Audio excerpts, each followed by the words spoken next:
mambo yote ambayo umefanya wiki nzima. Sawa mkuu. Unaanza na wewe, umefanya kazi gani wiki? Mkuu, ndani ya hii wiki nimebahatika kuingia live ya TikTok. Nikapata viewers milioni. Nikapata na comment nyingi sana. Unasema ya kweli, makofi.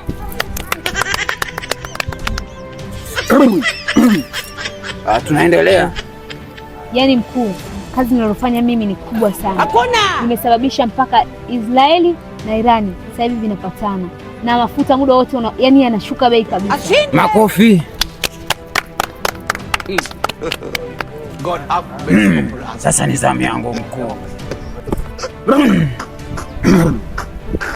Ni wiki nimefanya kazi nyingi sana. Nimefanya makubwa, sio nyingi tu. Sawa mkuu.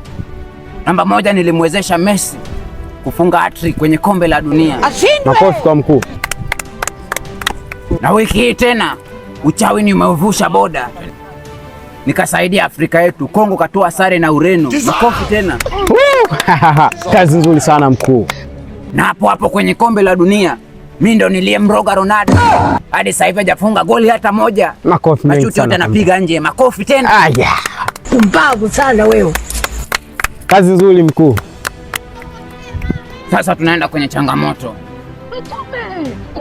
Tunaanza na wewe. Umekucha. Yaani mkuu, changamoto yangu mimi kubwa, nikimloga mtu kuchanganyikiwa, anaona kama hajalogwa, anajua ni stress. Hiyo tutadili nayo. Jenzi wana kiburi sana. Wanajifanya waamini uchawi sana. Una changamoto gani mkuu?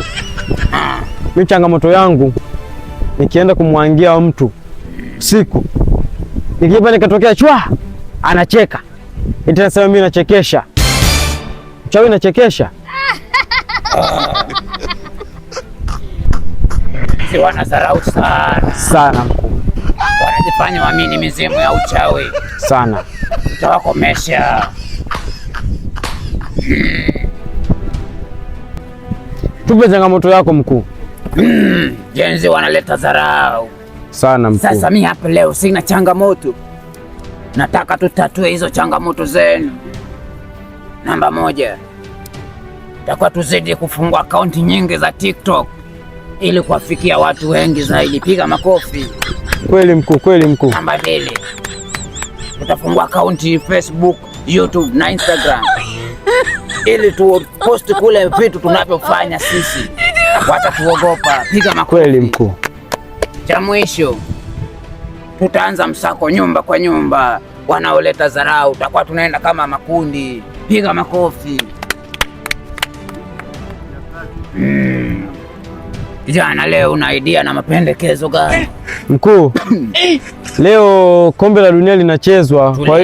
Kikao kimeahirishwa, twendeni tukaangalie kwanza kombe la dunia.